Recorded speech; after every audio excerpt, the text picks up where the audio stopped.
It might not look like much, but seaweed is bringing a new lease of life to a small island in Northern Ireland. Both the human and marine residents of Rathlin Island are strongly dependent on the ebb and flow of the ocean. Kelp seaweed had long been harvested for medicinal purposes, until 50 years ago. With her company Ocean Veg Ireland, Kate Burns is bringing seaweed back, this time for food. She cuts the nutrient-rich algae into noodles to sell to restaurants. Of course, it was harvested wild. What I'm doing is different because I'm farming it, which is more sustainable. It also means that we can choose which kelp we want to grow. It means we can stagger the growing season, so it's kind of altogether a smarter way to do it. Seaweed needs no fertilizer, and the so-called kelp forests provide habitats for fish, and so more food for animals like seals and birds. It's in the nursery where the process really starts. Kate and her team have found a sustainable way to artificially begin growing the kelp. Sarah Barry prepares the reproductive areas of the kelp blades. They release spores, which Sarah then pours around spools, where they can settle and begin to grow. She doesn't use chemicals. Organic feed is enough. Oh yeah. So there they are. In their own environment, they would be looking for a rough surface, like a rock. So it will swim with its little tail until it finds that rock, and it'll settle there. So in the tank, we have made these spools with twine, and the twine has a rough surface.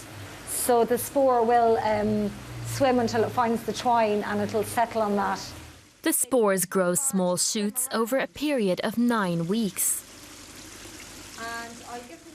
Growing them in the tanks has the advantage that the company doesn't take away from the island's unique ecosystem. But it's not always plain sailing. Growing it in the tank, we have had some problems from time to time. We've lost spools due to too much acidity in the water or bacteria growing, you know. So, but when those things happen, it's helped us learn how to, you know, how to keep the water very alkaline or to keep it very sterile. Once they've grown in the tanks, the seaweed shoots are laid out on the ropes and taken into the sea. A few months later, it's time for the team to harvest. Ocean Veg Ireland has licensed 30 acres of ocean space for the nutrient-rich algae. The company was founded in 2013 by Kate and her 2 sons, who grew up on the island and are the last fishing family there. Seaweed farming has become a way for the fishermen and women to diversify their business. This year, Ocean Veg Ireland will have harvested 25 tonnes of kelp. Next year, they have to almost double that to meet growing demand. Now it's time to clean the kelp and turn it into something more appealing. It's sold to restaurants and wholesalers in the UK and elsewhere in Europe. We are going to turn this into these noodles. For a long time, seaweed has been a staple of Asian food. Kate is trying to also bring it to European plates. One of the biggest challenges for kelp farming is the fact that it does require licensed sea space, which is exclusive. What would be great in the future would be to see kelp farms around, for example, ocean wind farms. You know, why not start to combine at-sea infrastructure in that kind of multi-use way?